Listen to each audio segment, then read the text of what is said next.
Welcome back, my curious cadavers of the internet. I am the Necro Historian, and this is my assistant, Tut-Tut the Tiny Terror. Did you hear that? Draw closer, lower the lights. Tonight's voyage is not across the sea, but into madness. Did you hear that? Please tell me that was your bell ringing. No, not my bell. That is a bell that should not exist. The dinner bell? Is food the only thing that rattles around that little tiny skull of yours? No, my bell summons the dead. This bell is rung by the dead to call the living. Call us for what?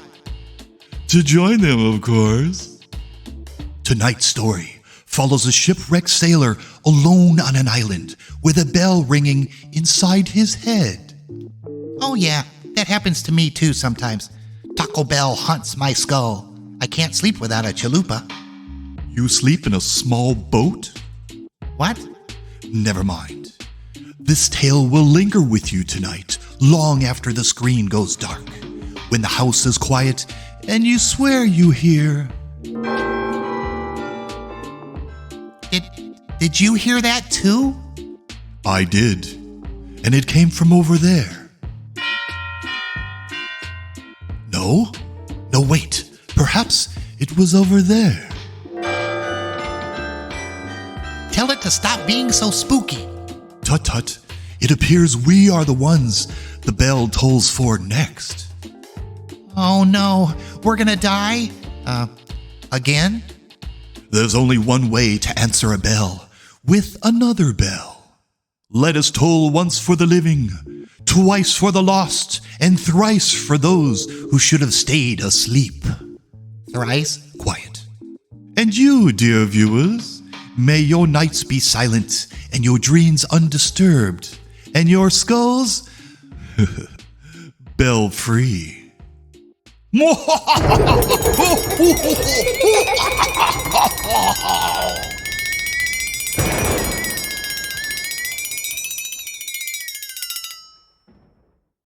Hell's Bells, a Dutch sailor's final account. They say the sea is merciless, but the sea was not what finally broke him. The Wreck. Jan van der Velde, a Dutch sailor aboard the sloop Haarlem Star, was no stranger to storms, but the one that found them in the South Seas was unlike anything he'd known. Wind like hammer blows, waves like black mountains, and the sound of the mast snapping like a bone. When the storm passed, the ship was gone, and Jan was alone. He washed ashore on a small, uncharted island. Nothing but jagged black rocks, stunted trees, and a stretch of pale sand that looked almost bleached by something unnatural. But he was alive. He lived on what he could find. Rainwater caught in leaves, a few raw crabs, the remains of his ship's supply barrel. He built a lean-to. He made a fire.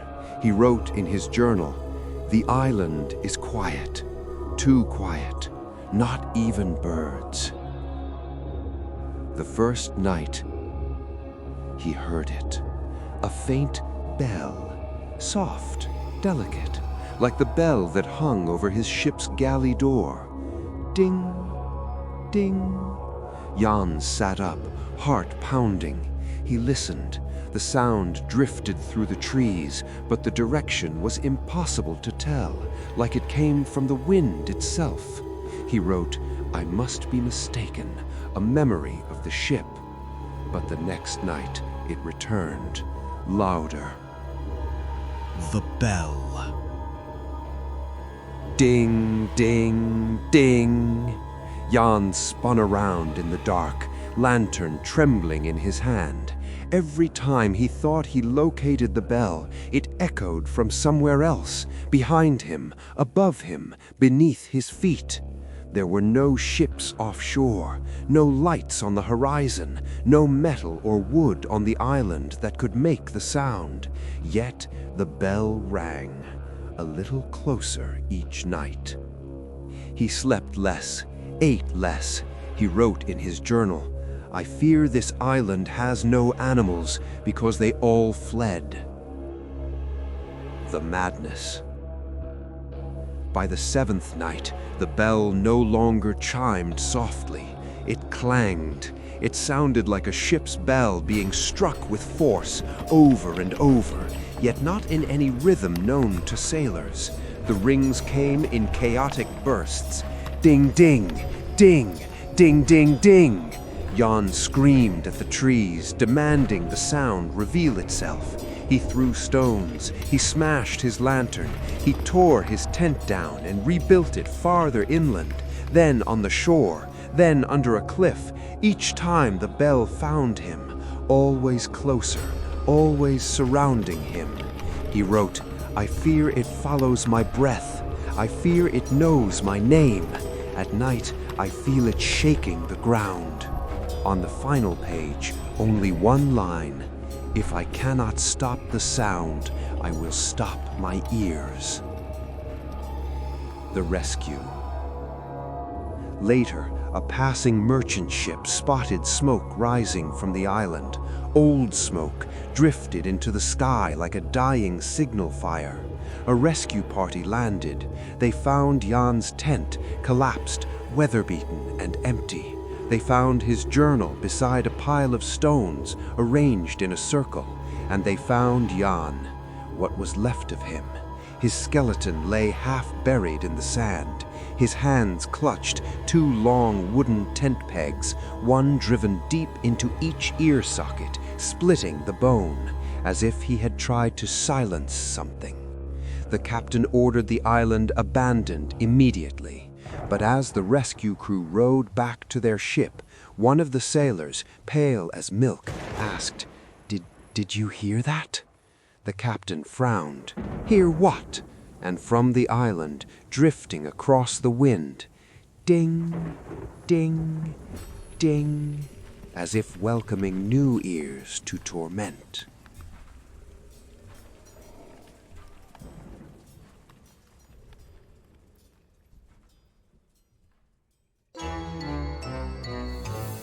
Ah, you survived tonight's tale.